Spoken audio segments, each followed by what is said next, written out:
It was one of those quiet evenings when the hum of the fridge felt louder than my own thoughts. That's when I noticed Daniel's backpack, slouched carelessly on the couch, the zipper just slightly open. He'd told me he was going straight to work after the gym, but here it was, like it had been waiting for me.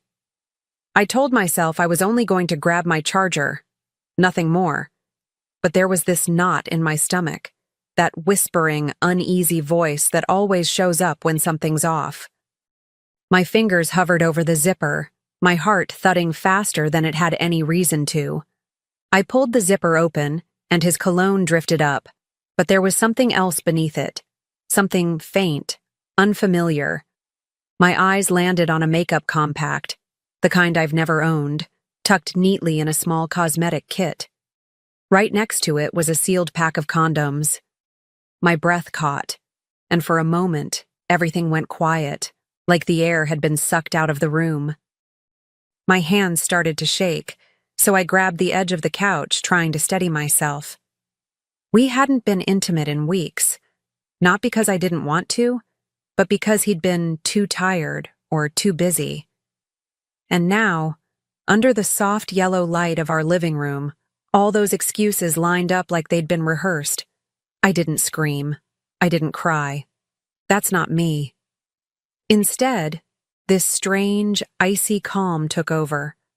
I closed the bag carefully, making sure every strap and zipper looked untouched. On the outside, I was still. On the inside, something had already broken loose, and I knew it wouldn't be put back together. I sat back, my eyes fixed on the bag like it might suddenly explain itself if I stared long enough. My pulse was steady now, but there was this slow burn building in my chest.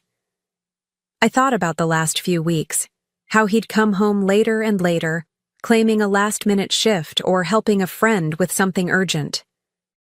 I remembered the faint scent of perfume that wasn't mine clinging to his jacket, the kind that didn't fade even after a wash. Every puzzle piece I'd been ignoring was now clicking into place, and the picture they formed was ugly. The urge to storm into wherever he was and throw the bag at his feet was strong, but I knew better. That's the thing about me. I don't explode, I calculate. My mother used to say, "If you keep your hands still and your voice calm, you'll see the truth faster than if you shout." She was right. My mind was already shifting from shock to something sharper, more focused. I wasn't just hurt, I was awake. And now that I was awake, there was no going back.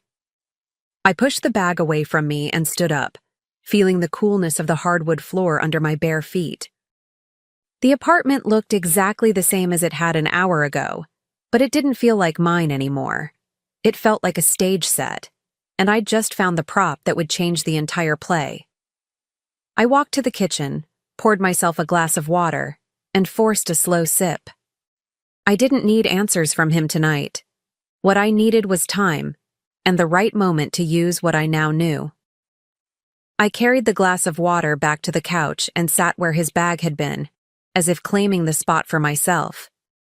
My hands traced the seam of the cushion, grounding me, keeping me from unraveling. I thought about the woman who owned that makeup kit. Was she someone from the gym? A coworker? A stranger he'd met in one of those just-grabbing-a-drink nights he swore were harmless? The questions kept coming, but they weren't frantic. They were orderly, lining up in my mind like names on a list I intended to check off, one by one. I could almost hear his voice in my head, smooth and confident, ready with the kind of excuses that once had me believing him. But not this time. I realized I was gripping my glass so tightly the condensation had dripped down my wrist, leaving a thin trail of cold. I set it down and leaned back, staring at the ceiling. A part of me wanted to feel broken, to let the grief in, but another part, stronger now, refused. This wasn't the end.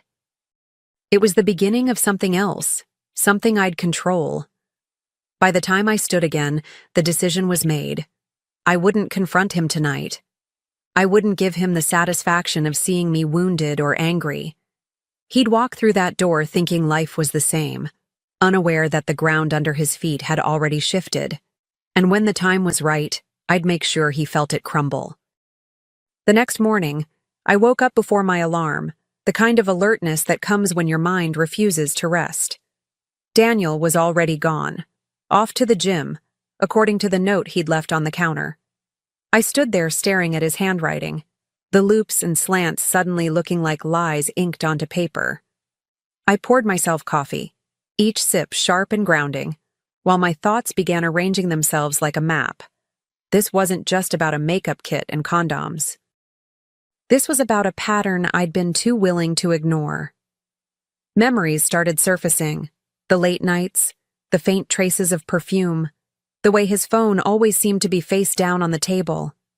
I remembered the time I'd asked if I could join him at the gym, and he'd laughed it off, saying he preferred to zone out alone. I hadn't thought much of it then, but now it sounded like a cover story. I could feel the threads pulling tighter, weaving a picture I didn't want to see but couldn't turn away from. I knew I needed proof, not just for me, but for whatever was coming next. I grabbed my phone and started scrolling through his gym's social media page, the public posts, the tagged photos.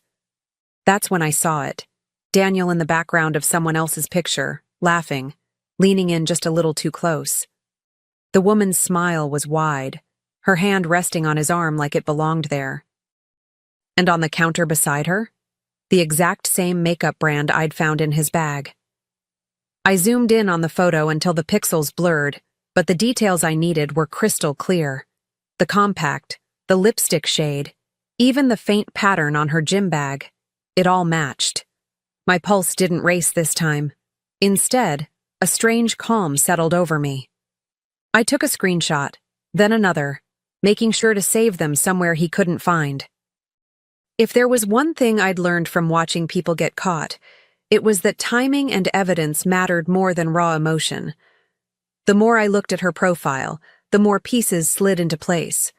Posts tagged at the same restaurants Daniel had discovered recently.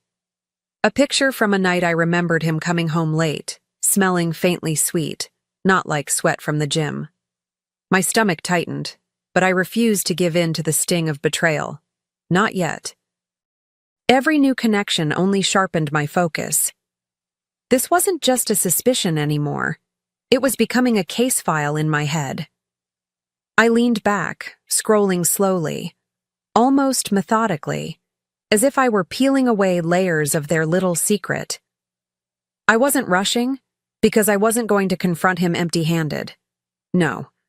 I'd let him keep walking around thinking I was in the dark. Meanwhile, I'd be cataloging every detail, every slip, every breadcrumb they left behind.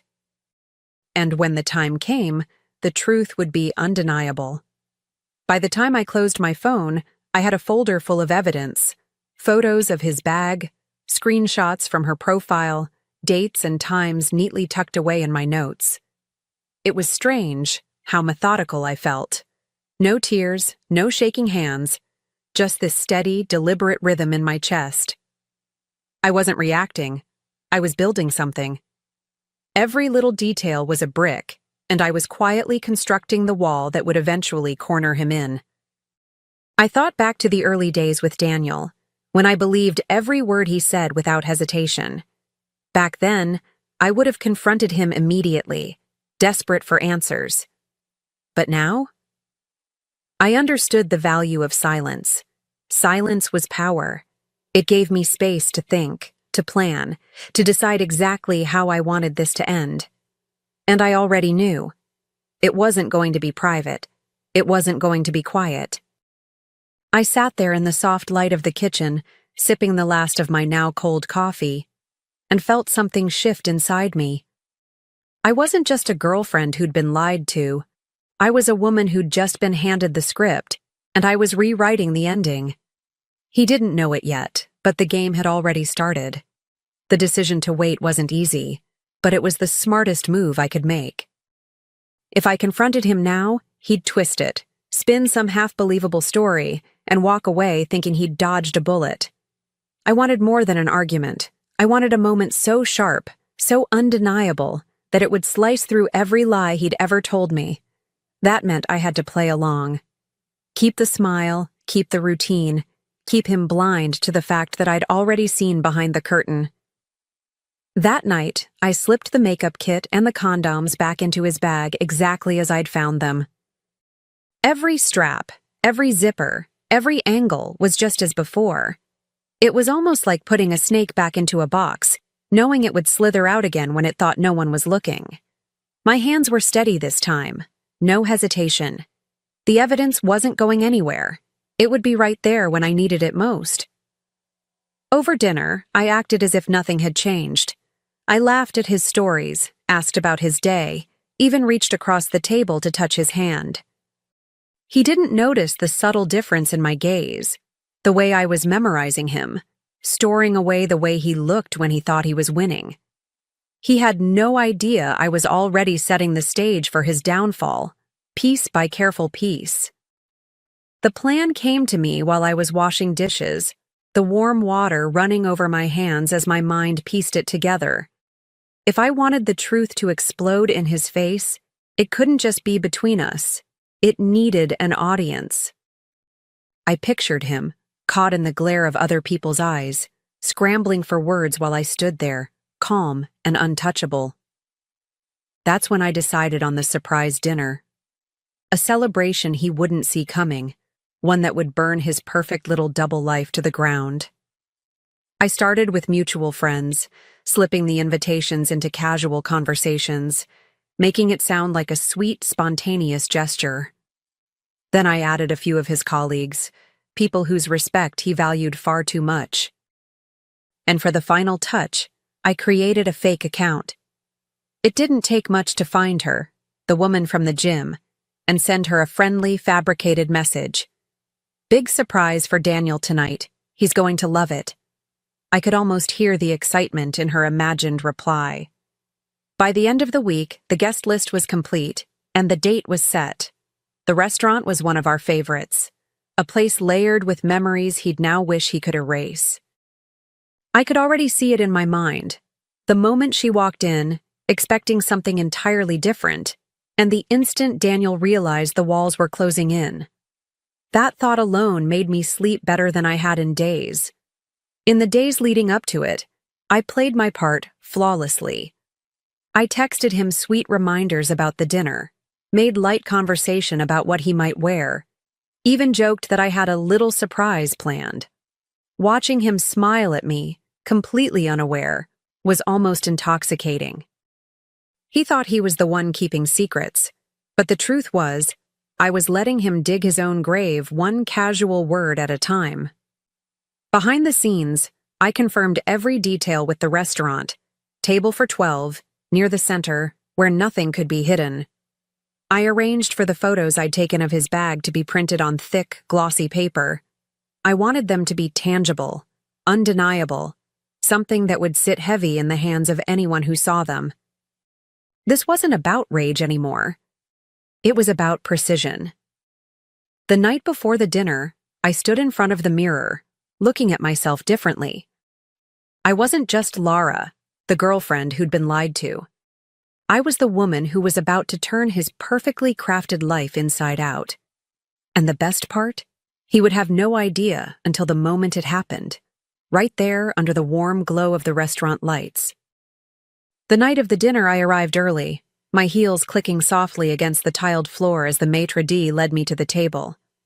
The restaurant had that familiar golden glow, the low hum of conversation blending with the clink of wine glasses.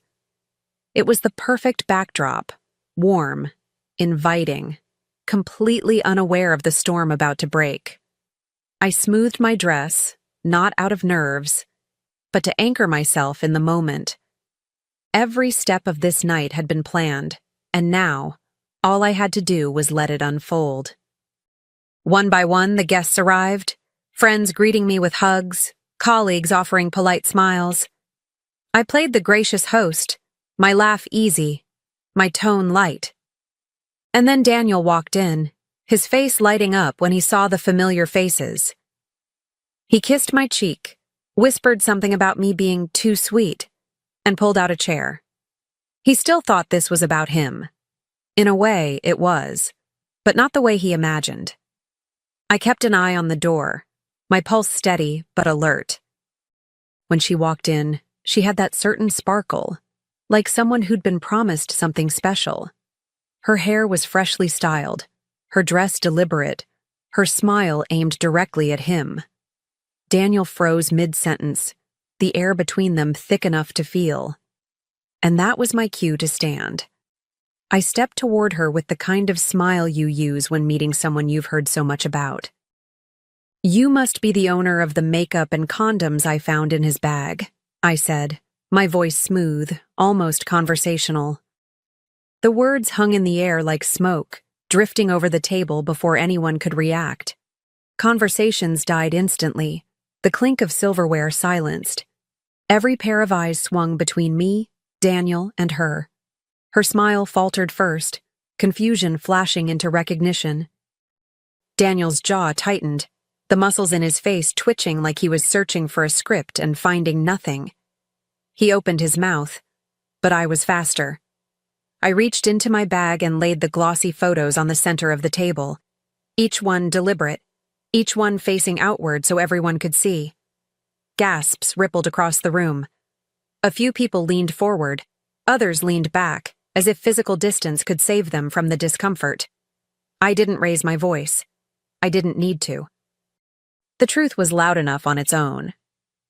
"I thought it was time everyone here knew exactly what he's been busy with," I said, tucking a loose strand of hair behind my ear. And in that moment, I wasn't just exposing him. I was reclaiming every quiet night I'd spent wondering if I was imagining things. This was my confirmation, and his collapse, served in front of a full audience. The silence that followed was heavier than any shouting match could have been. Daniel's friends shifted in their seats, some avoiding eye contact altogether, others staring at him like they'd never seen him before. The woman's cheeks flushed a deep crimson, her eyes darting between me and the exit, as if she was calculating the fastest way out. Daniel reached for my arm, but I stepped back, my chair scraping slightly against the floor. He had no idea how far beyond his reach I'd already moved. I straightened, letting the weight of the moment settle exactly where it belonged. On him. "Thank you all for coming," I said, my tone polite but final, as if I'd just wrapped up a perfectly normal dinner party. My hand skimmed over the photos one last time before I left them there, like evidence at a crime scene. No cleanup. No chance to hide what he'd done. The room felt smaller now, tighter, the walls closing in on him just as I'd planned. Without another glance at Daniel, I picked up my clutch and walked toward the door, the sound of my heels sharp against the tile. Behind me, voices began to murmur, questions bubbling up in hushed tones. But I didn't turn back. This wasn't my scene anymore. I'd delivered the truth, and now I was leaving him to choke on it. By the time I got home, the night air had cooled my skin, but the fire inside me was still burning steady. I locked the door behind me, the click of the deadbolt feeling more like a final verdict than simple security. My phone lit up on the counter, 3 missed calls from Daniel, a handful of messages I didn't bother to read. I opened our chat, hit block, and watched his name vanish from my screen like it had never been there at all. Freedom could be that simple, I realized. Sometimes it was just one decisive tap. The apartment was mine, literally. The lease had always been in my name, and tonight, that fact felt like armor. I gathered a few of his things into a box, not with anger, but with a quiet efficiency that made the whole process feel almost cleansing. His scent lingered faintly on a sweater, but it didn't hit me like it used to. Now, it was just fabric, just remnants of a story I was no longer living. By the time I changed into something comfortable, I felt lighter, almost buoyant. I poured myself a glass of wine and stood at the window, watching the city lights flicker like tiny promises. Out there, the world kept moving, cars passing, strangers laughing, lives unfolding. And I realized mine was about to do the same. But this time, it would be on my terms. The fallout spread faster than I expected. By morning, The story had already traveled through our friend group like wildfire. A couple of mutual friends texted me, some with sympathy, others with barely concealed shock. One even admitted, "I always thought something was off about him." I didn't bother replying to most. I wasn't interested in post-mortems or gossip. This wasn't about reliving what happened. It was about stepping into what came next. I changed the locks that afternoon. The locksmith worked quickly, his tools clicking and turning while I stood there sipping coffee, feeling the layers of my old life peel away. When the door swung open with the new key, it felt like crossing a threshold into something cleaner, safer. This was my space now, free from the lies that had once seeped into every corner. I could breathe here. And for the first time in weeks, I felt an undeniable sense of ownership, not just of the apartment, but of myself. Every room seemed brighter, not because the light had changed, but because I wasn't carrying his shadow anymore. It was a quiet victory, but it was mine. A few weeks later, I was packing a small weekend bag. My bag, my trip, my rules. No checking in with anyone, no explaining where I was going or why. As I folded my favorite sweater, I caught my reflection in the mirror and noticed something different. I wasn't just smiling. I was glowing in a way I hadn't seen in years. This wasn't the grin of someone pretending everything was fine. This was real, born from the kind of peace you only find after you've burned down what was poisoning you. My little business idea, the one I'd shelved for years because the timing wasn't right, was finally taking shape. Between planning trips and late-night brainstorming sessions, my days felt full in the best possible way. And every now and then, I'd get a text from a friend saying Daniel's reputation had taken another hit. I never asked for details. It wasn't my story to follow anymore. The ending, at least for me, was already written. As I zipped up my bag, I thought back to the night I'd opened his. The last time I opened a bag, I lost him, I murmured to myself with a smirk. This time, I found me. And just like that, I stepped out the door, locking it behind me. Not to keep anyone out, but to keep this new life exactly as I wanted it.